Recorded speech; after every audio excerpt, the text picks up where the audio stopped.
And Samuel's word came to all Israel. Now the Israelites went out to fight against the Philistines.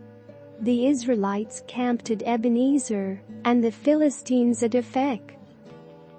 The Philistines deployed their forces to meet Israel, and as the battle spread, Israel was defeated by the Philistines, who killed about 4,000 of them on the battlefield. When the soldiers returned to camp, the elders of Israel asked, "Why did the Lord bring defeat on us today before the Philistines? Let us bring the ark of the Lord's covenant from Shiloh, so that he may go with us and save us from the hand of our enemies."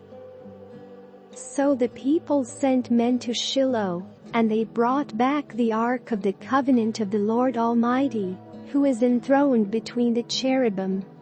And Eli's 2 sons, Hophni and Phinehas, were there with the ark of the covenant of God.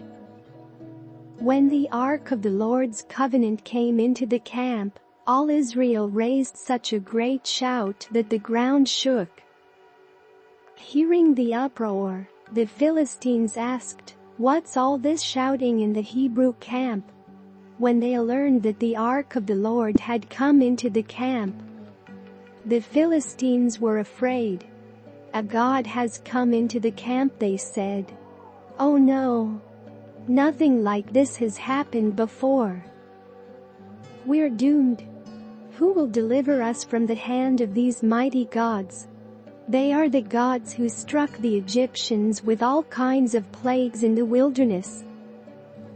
Be strong, Philistines. Be men, or you will be subject to the Hebrews, as they have been to you. Be men, and fight."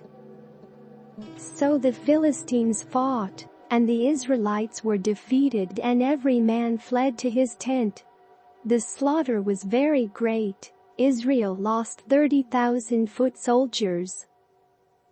The ark of God was captured, and Eli's 2 sons, Hophni and Phinehas, died. That same day a Benjamite ran from the battle line and went to Shiloh with his clothes torn and dust on his head.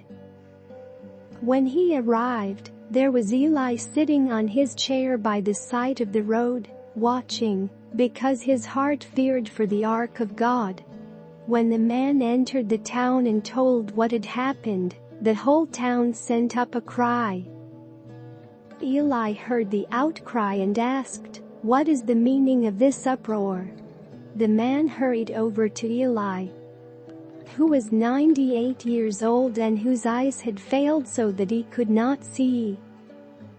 He told Eli, "I have just come from the battle line. I fled from it this very day." Eli asked, "What happened, my son?" The man who brought the news replied, "Israel fled before the Philistines, and the army has suffered heavy losses. Also your 2 sons, Hophni and Phinehas, are dead, and the ark of God has been captured." When he mentioned the ark of God, Eli fell backward off his chair by the side of the gate. His neck was broken and he died, for he was an old man, and he was heavy. He had led Israel 40 years. His daughter-in-law, the wife of Phinehas, was pregnant and near the time of delivery. When she heard the news that the ark of God had been captured and that her father-in-law and her husband were dead, she went into labor and gave birth, but was overcome by her labor pains. As she was dying, the women attending her said, "Don't despair, you have given birth to a son." But she did not respond or pay any attention. She named the boy Ichabod, saying, "The glory has departed from Israel because of the capture of the ark of God, and the deaths of her father-in-law and her husband." She said, "The glory has departed from Israel, for the ark of God has been captured."